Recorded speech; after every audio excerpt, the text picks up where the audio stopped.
I was born in the year 1895 on the Kling farm, which was located on a hill just back of where Wool's store is located. And back of the house was an orchard and quite a long hill. That was one of my pleasures during vacation time, to walk to the top of the hill after gathering some strawberries and standing up on the summit of that hill and looking all over town. And I always used to say I could even tell the time of day on the town clock.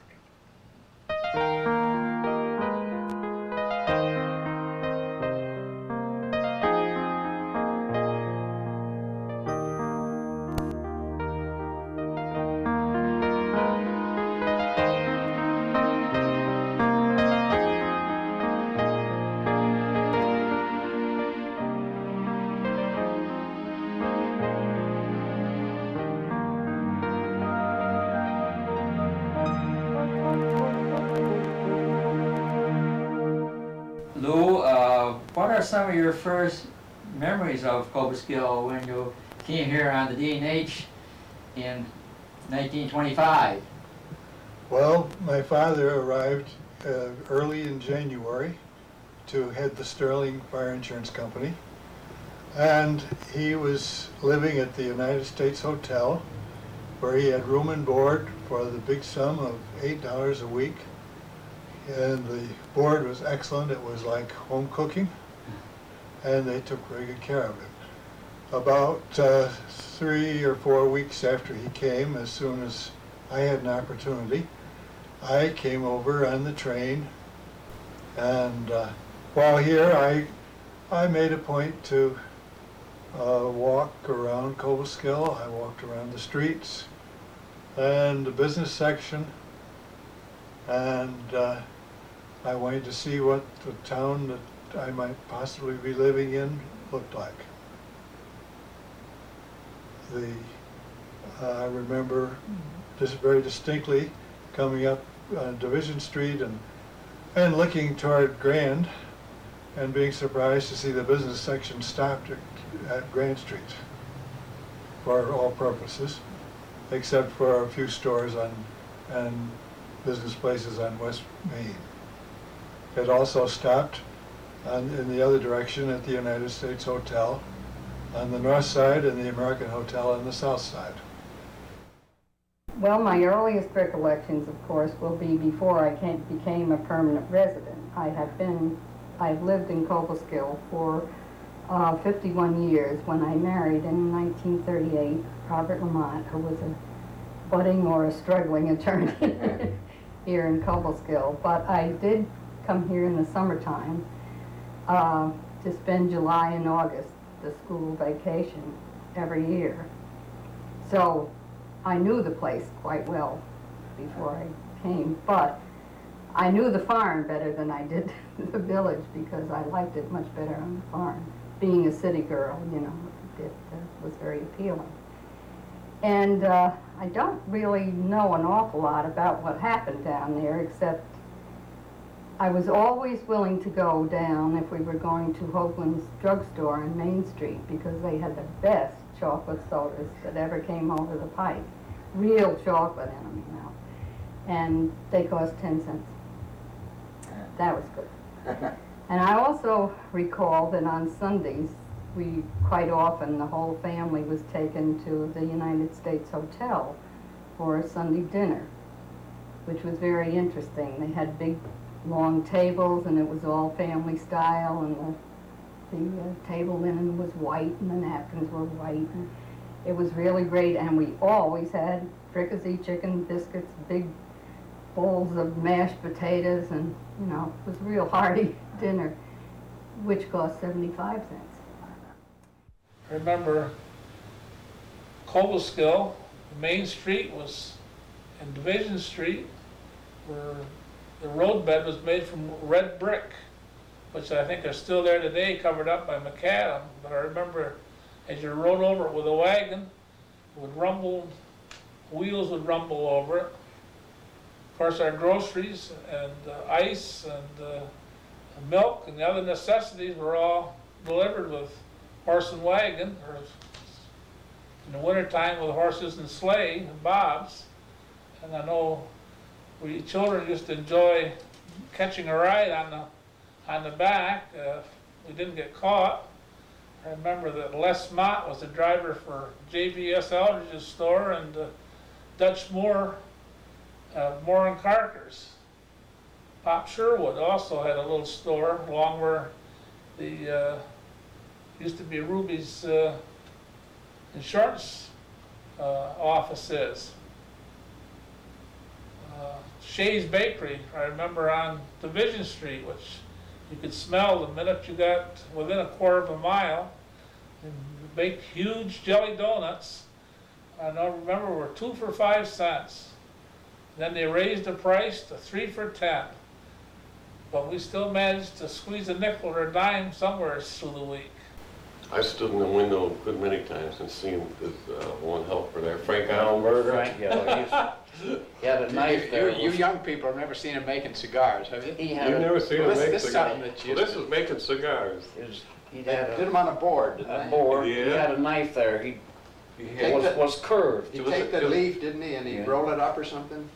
Well, it really didn't, wasn't much too rolling to it. It was just the outside wrapper, Oh, they just- call it, yeah. Put the wrapper Of on. course, the inside was all filled up, you know, just a filler Oh, okay, I get of it. tobacco. Right, right. And then the end of it, they used to cut in a semicircle. Yeah, And I don't know whether they used a blow or this no, they spit on Oh, it. they spit spit out on or what. it. Sure. Around the end, that was the tip of the end of the cigar. Well, then down across the street, down on the corner, of course the buildings are gone now, was Johnny Mack. And he had a cigar store down there. And that was right across from the railroad station, Railroad Avenue. I never went down there. His was up on a porch, like, had 5, 6 steps up. You had to get into his. But the one in Kelso's, down below our store, that was right on street level. You could just stand there, you know. Fascinating. Watch It the was all guys. Right in the window. Yeah, sure. Yeah, just a window in between, you That's know. good. 5-cent cigar. Yeah, Good yeah, advertising. 5 cents a good. One time, our children had a Cocker Spaniel, and there was, they carried him around her around in a basket on the bicycle. And they went to Van Voris's one day, and he said, you know, you shouldn't do that. He said, why don't you have something that he can have, that she can have for herself? And he pointed out a cart. And he even called me up and said, would you consider buying this cart for your dog? And I said, no, he's got 4 legs and he'll have to use them.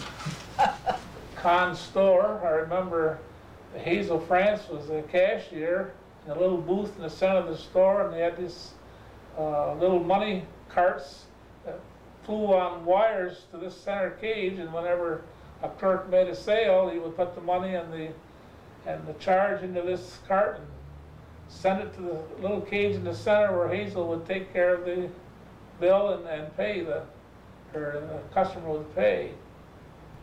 We also look forward to at Christmas time, the Exchange Club in Cobleskill always had a movie for all the school children. We would go to a movie at noon, and then they would give us candy and things after the movie before Christmas each year. School children always look forward to that. They used to go down the old commercial. Yeah. I was down by the railroad. But I was always afraid to go up there because they'd get up there dancing on the floor. Lord. Oh, that's what you were. Yeah. Is that now the bull's head? No, No, that's the- okay. no, this is the one that's been torn down where the parking lot is, down the foot of Division Street. Oh, okay. one time it was named the Blodgett House, Oh, yeah. but I don't remember it being the Blodgett House. It was always No, I don't commercial. either, no. And they had three floors, and the top floor they used for a dance hall. I remember going down there with my folks, just seeing the people dance down there. Oh boy, you hung around the edge of the walls, you know, in case the floor did give away. The braver ones would get out in the middle. Then on the corner was the store run by Vincent Florio. And when we were children, we loved to see him outside with his little stove, which he turned by hand to toast the peanuts, to brown, to roast the peanuts. And it was very tempting to take some of our spending money and go in and get 10 cents worth of those good peanuts. My dad had a store at the corner of Division in Maine where he sold candy, ice cream, and peanuts and popcorn. The peanuts always required some work by the younger generation. We had to hand crank a peanut roaster, and my dad would be up in the upper story on the main floor and sell peanuts at a nickel a quart, something like that. The ice cream was packed in those days with ice and salt, and that was a job for us youngsters. We'd drag ice on a cart from home, from back in the old ice house, and chop the ice and pack ice cream, and it had to be done every day to keep it solid. And out in the front of the store, my dad had a popcorn machine. When the steam engine ran out, we used to have to crank that by hand. The store at the corner of Division in Maine was my dad's store, was a real hangout for teenagers. I don't know how he handled them all, but they behaved fairly well. He used to steal peanuts out the peanut warmer, but not when the old man was around, because some of the girls. There was a big family of us. We all took turns when we were old enough to wait on trade. Sell candy, cigarettes, ice cream, sodas, peanuts and popcorn. And the guys used to, mostly fellows that were hanging out there. Probably most of them were smoking their first cigarettes. This went on until about, as I recall, about 1921, when my dad was ousted out of the store. Somebody else bought the building and he had to move. And he bought a piece of property at the corner of Grand Street and West Main. Built a little wood store there, wood building, and started it all over again.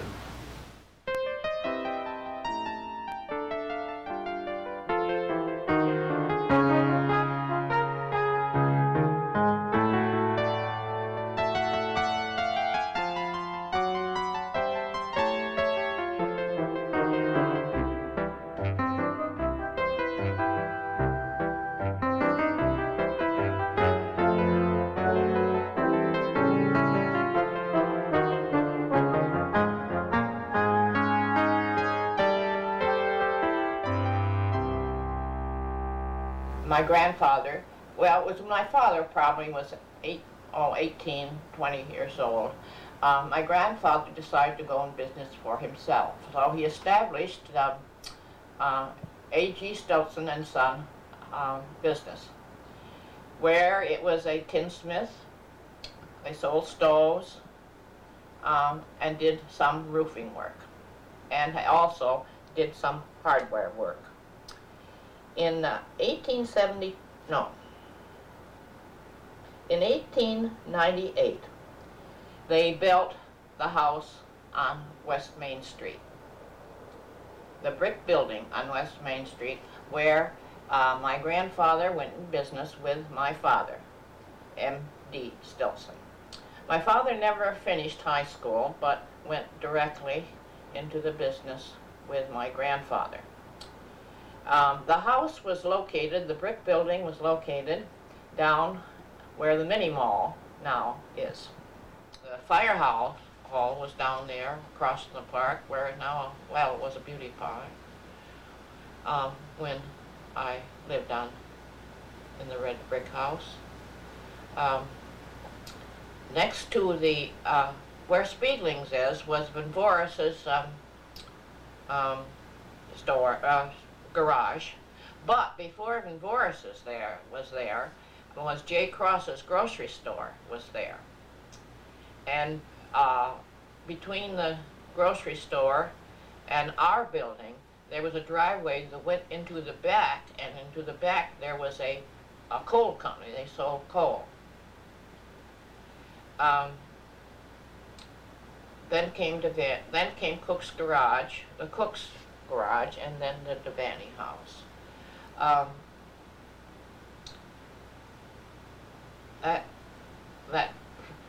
place between the creek and Grand Street changed an awful lot. I mean, it's entirely different than it was when I was a child. I mean, some of the buildings are still there, but it has changed tremendously.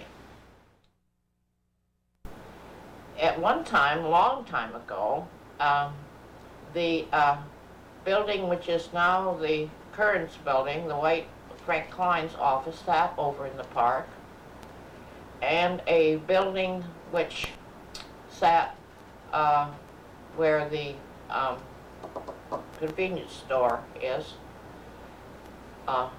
also was in the park. I can remember a horse, what's the lady's name? Lady something or other, a statue in the park, and with the places for horses to drink sat down at the end of the park where the clock now stands. This large statue, Minerva I guess they called her, Lady Minerva, large statue, and with the horse trough on the side.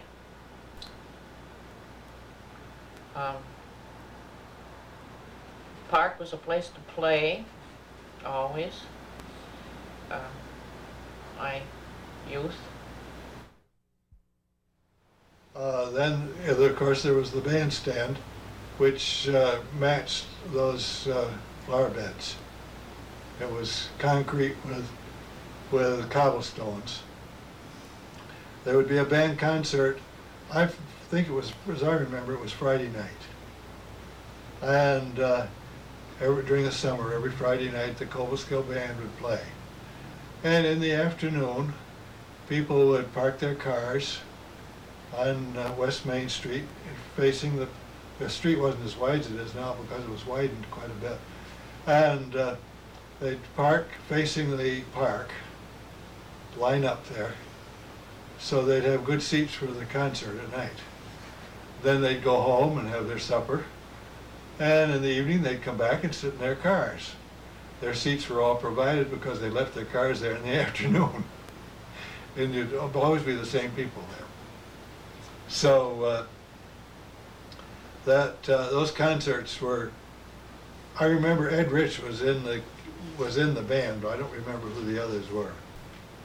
But it would be every week during the summer months.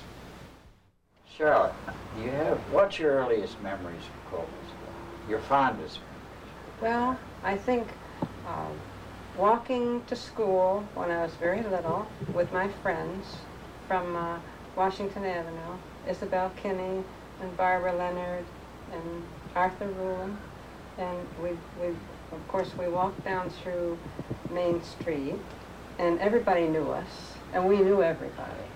It was such a small village then. And we would stop at a candy store and buy candy on the way to school. And after school, quite often I would go down to my father's mill, which was Borston Burhamp's mill. And my great-grandfather started that mill. It was then located up on Quarry Street, near the cemetery. They called it the Mill Under the Hill. And I remember seeing it, but it wasn't running when I was small because they moved it down to by the railroad where they had a railroad siding. It was sure rising flowers, pancake flour and stuff. And we would go down there and roller skate. It was a wonderful place to roller skate. Big, long, nice, smooth floors and things. And feed the cats and stuff down there. Of course, they always were referring to history of the farm here in Cobleskill. The farm was owned by my grandfather, comprised part of the present college, part of KSI, part of the land where the Cobleskill Central School System is, and the land where the present Hammerstone Village is, was all part of the farm. Interesting to me that people thought we all became rich, but we didn't from that. It was sold very reasonable, and it has been always great history.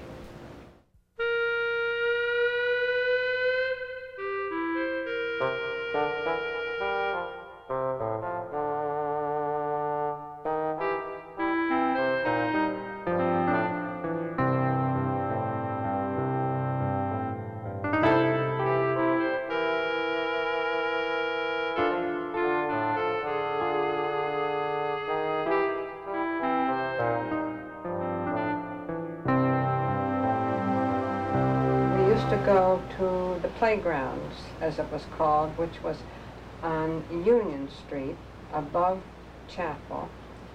You went up about 3 houses up, and there was a driveway.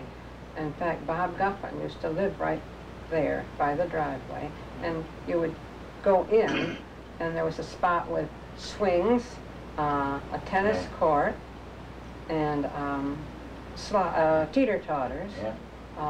And, well, we just went up and played there. I remember those swings. Those are the biggest swings that I ever remember. Maybe they weren't as big as I remember them. Probably not. They seemed but to. you just had to do your, go up there with your friends, right? Yeah. And I don't know who owned it or who built it. I don't either. I think it was the village. The property belonged to the Methodist Church. Did it? I think it did, but I'm not sure. My father also had a nice voice. He also was very interested in theater work, drama. And at one time, and I do have also a poster of that, he was manager of the Opera House, which was a large building about across where, I think it was right where, well, pretty near where Coons is on Union Street. Coons' window place is. The large building. Later the building was made into a store. And there was a store there at the time. But anyway, he was manager of this opera house, and they took part in plays that they put on, and also companies which they had come into the village at that time. Well, right over across here. Remember where the old evaporator was? Yeah. They used to hold roller skating. Yeah, they have a roller skating rink in there. Oh, on Union Street? Yeah, on Union Street. Yeah. Right, it was on that vacant lot there side of Coon. There was a supermarket in there for a while. Yeah. Was that a theater at one time too? Yes, movie house? Before my time, I guess. Yeah, that was Opera House. That was built That's as Opera House. Yeah, called the Opera House. Yeah. Well, they had wasn't a knitting, it was making dresses and stuff on it. They had machines over there and women working over there for a while. Yeah, I remember when they went on strike. Yeah, they went on strike. See, I lived right across the street there. Oh, that's right, yeah. Cool.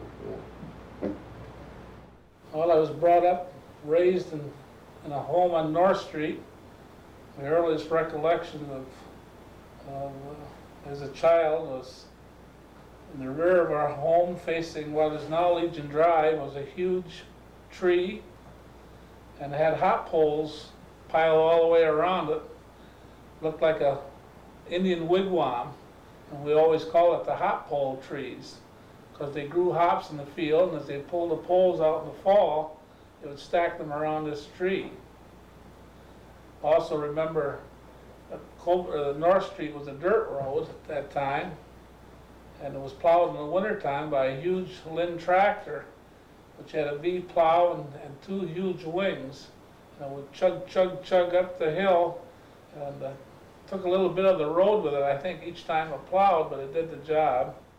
Also on North Street, we had a couple business enterprises. There was the Houghton Dress Factory, which employed probably 40, 50 ladies that made shirts and different dresses and things at the time. My mother worked in that shop.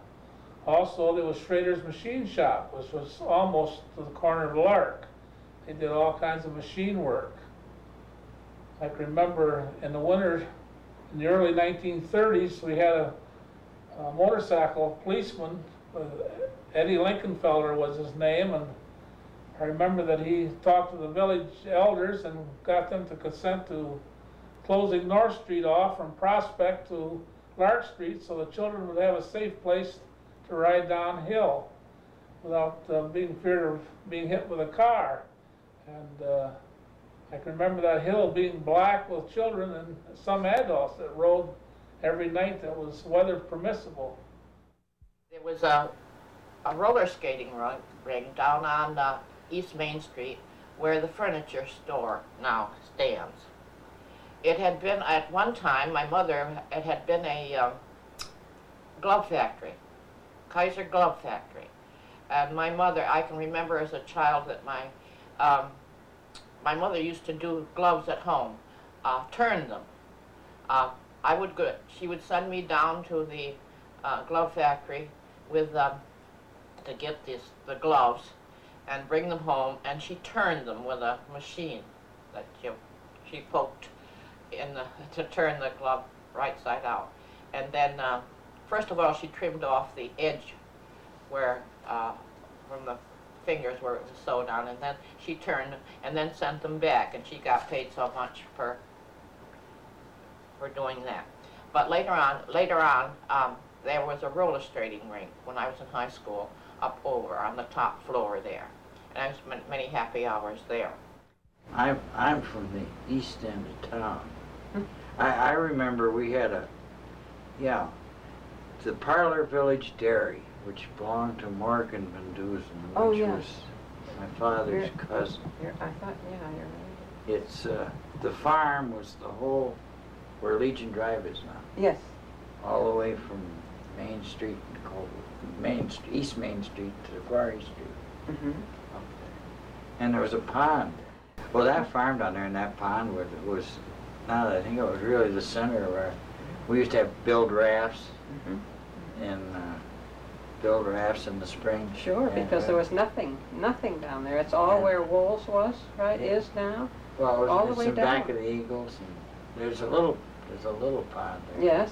This was a good size Oh, pond. yes, it was big. And they cut ice off that pond in the winter time. They had an ice house in there. They'd fill that ice house on that pond. We had a swimming pool once over on the Rockies farm, which was on the Mineral Springs Road.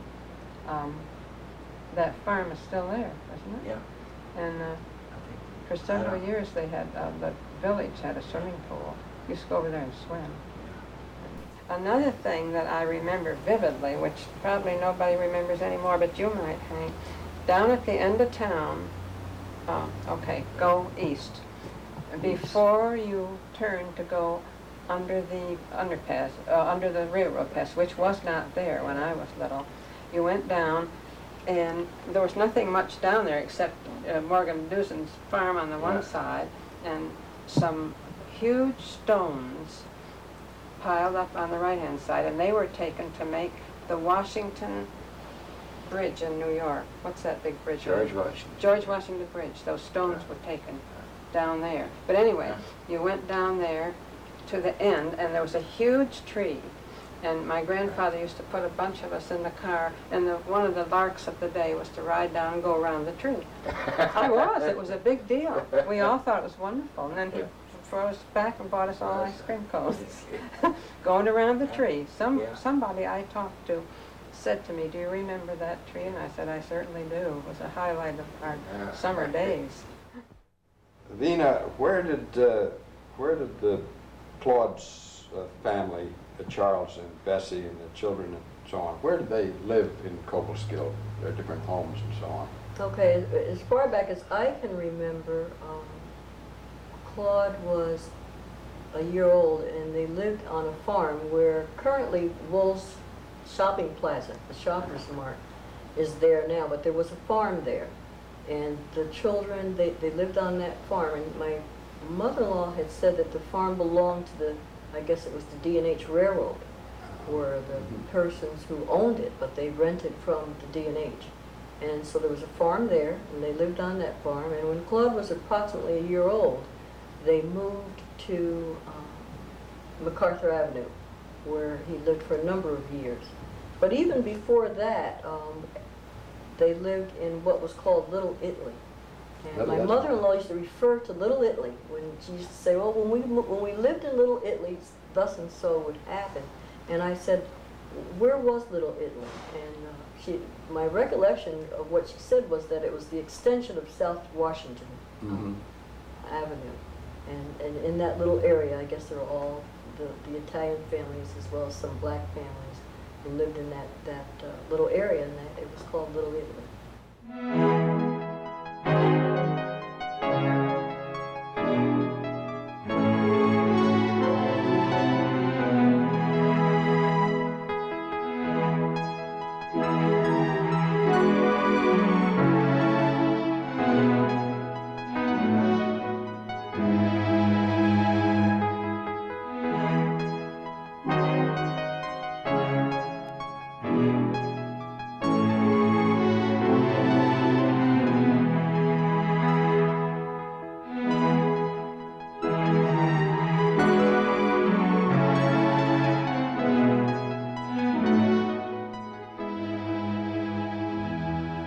Kindergarten in this building through the 5th grade.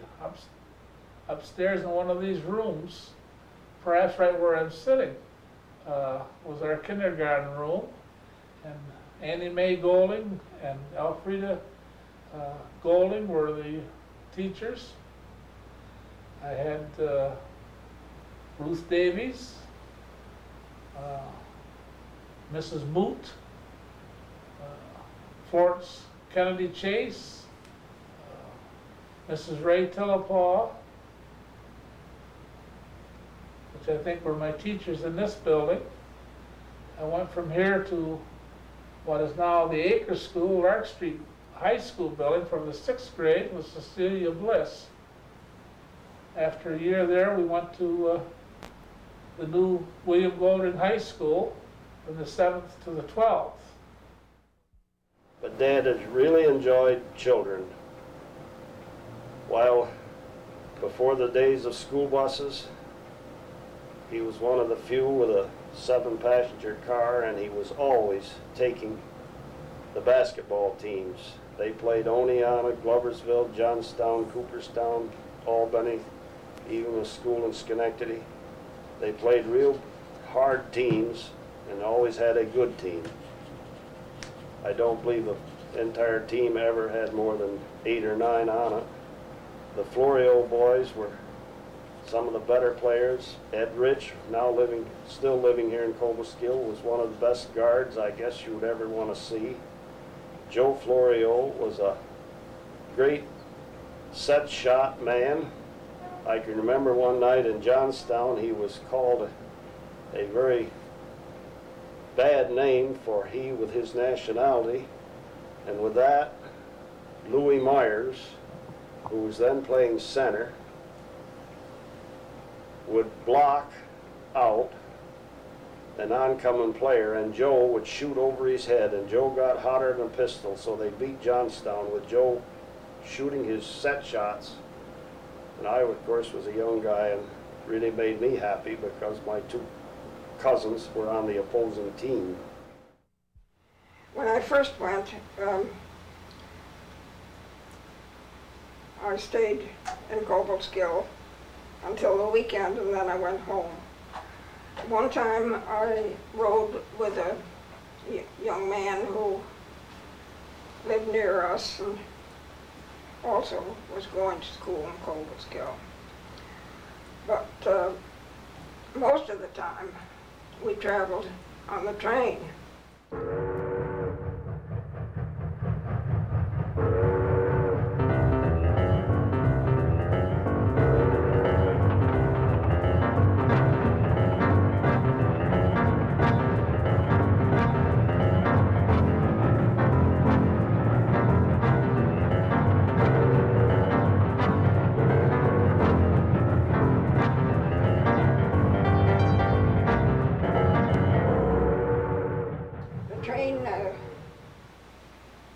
Was due at the Barneville station about 9 o'clock in the morning, so we were late for school. But after school, in the afternoon, we had an hour and a half to wait for the train to come back from Binghamton. So we spent that in various ways, but mostly hanging around the station. There were other students from Central Bridge, a girl in my class from Delancey. And there was also, at that time, the Cherry Valley Railroad, and students came from Cherry Valley, Sharon Springs, Hinesville, to Cobleskill School. My early memories from the railroad as a child was the old steam engines pounding up through. I remember that they had a Cherry Valley branch which ran a train a day up through Cherry Valley and returned. I can remember the huge trains coming in from Albany with the Jewish people that went to Sharon Springs for the summer months. The train would come into Cobleskill, and then they would go by car to Sharon Springs. In later years, they had what they call the old 1600 engine, which was a huge monster that pounded up through Cobleskill. And I remember that the disaster when the one blew up back of the skating rink in Warnerville, presumably from the lack of water, which for several people were killed. One thing I did mean to tell, it's fair time, watching the 11 o'clock train come in, and if you could see people standing on the steps, you know, oh, it's going to be a great day today. They're standing on the steps. They haven't got room to sit.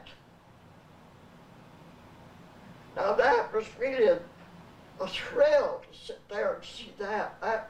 You know, we didn't have many thrills in those days. That was something. And of course, my mother took things to the fair. She'd get up early and bake, and boy, to go down there and see a blue ribbon. Oh, you got first premium. Oh, you got first. She always got first premium on her donuts, always. One of the things that was a highlight of our life was the Cobleskill Sunshine Fair, of course. And I don't know if anybody has mentioned that the fair was in September, and we had to go to school for a week. And then, thank goodness, we got out for another whole week, just because of the fair. And that tickled us, and we went every day. I mean, and there wasn't a night fair way back early. But I've forgotten when the night fair started. But anyhow, you went every day, you and your friends, and you rammed around all day. And you ate down there, and some people that you know who had farms, as you said, went down, they camped right down by the river all week long. and that was fun to see them and go see their cows and so forth, and go on the crazy rides, which were nowhere near as wild and crazy as they are today, but we thought they were wonderful. I used to love the races. Of course, they only have races on Tuesday now, and they used to have them every day of the fair. And then in between the races, on what we called the roof garden, which was that platform right in front of the grandstand, that's where they had all their acts. They didn't have that great big arena on the other side of the track. So you were right there by it. And they had a band, of course. And they had good things. Elephants and bears and all sorts of things. High wires. So that was very enjoyable.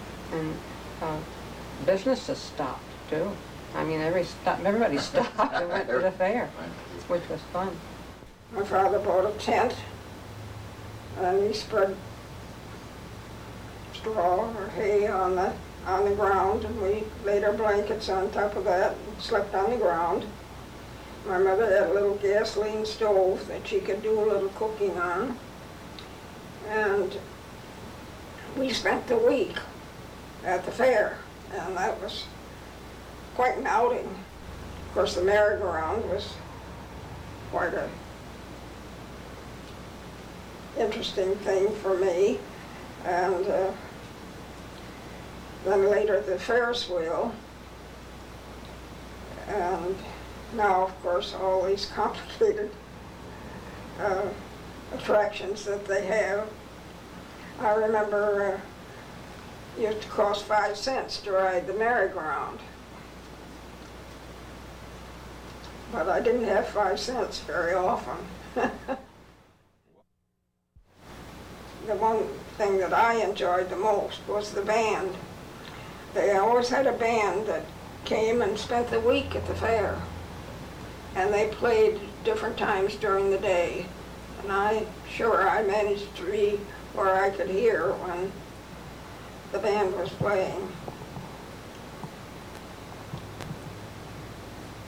Of course, they had the other music, piano dealers used to exhibit their stock at the fair, and they always had somebody to play. So I did enjoy the music, and I enjoyed the chickens and rabbits and small creatures that are housed there today too. Did you ever talk to Don Martin? Yeah. He's got a lot of pictures. He's got a lot of pictures. His dad took, Yeah. I believe he's got the picture. There used to be a park down by the fairground where there was a pond down there and they had boats on it. It was real. I've seen the pictures. It was real nice. That's just below the bridge there. It's right back with the cattle barn. Yeah, they used to dam it up, partially dam it up down in there. And then they had, canoes and boats and everything, picnic ground. Wow. Oh, yeah.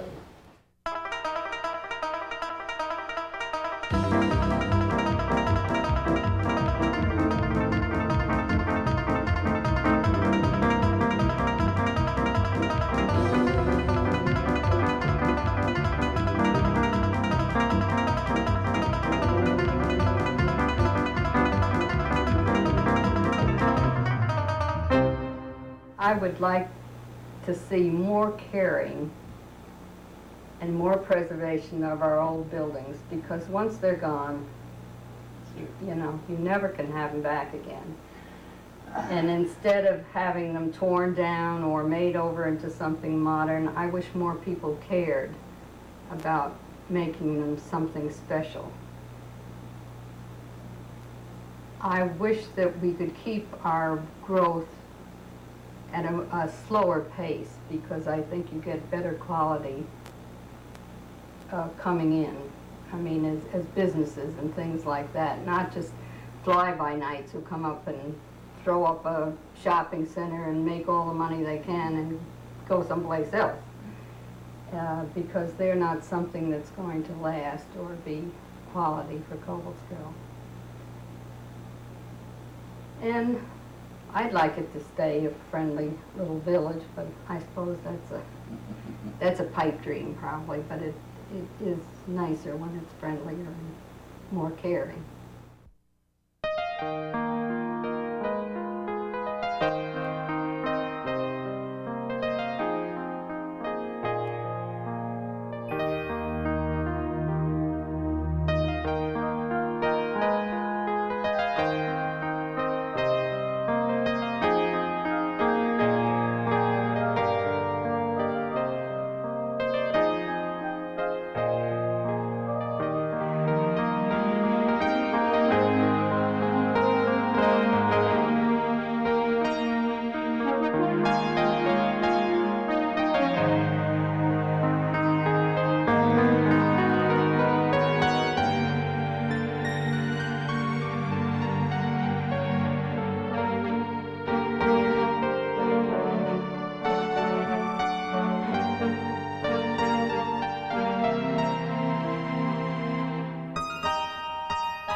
See, this is something when I started in my own genealogy, we never ask questions when we're supposed to. And the people are alive yet to ask questions. Now this goes for you two. Yeah, right. You want to start asking questions.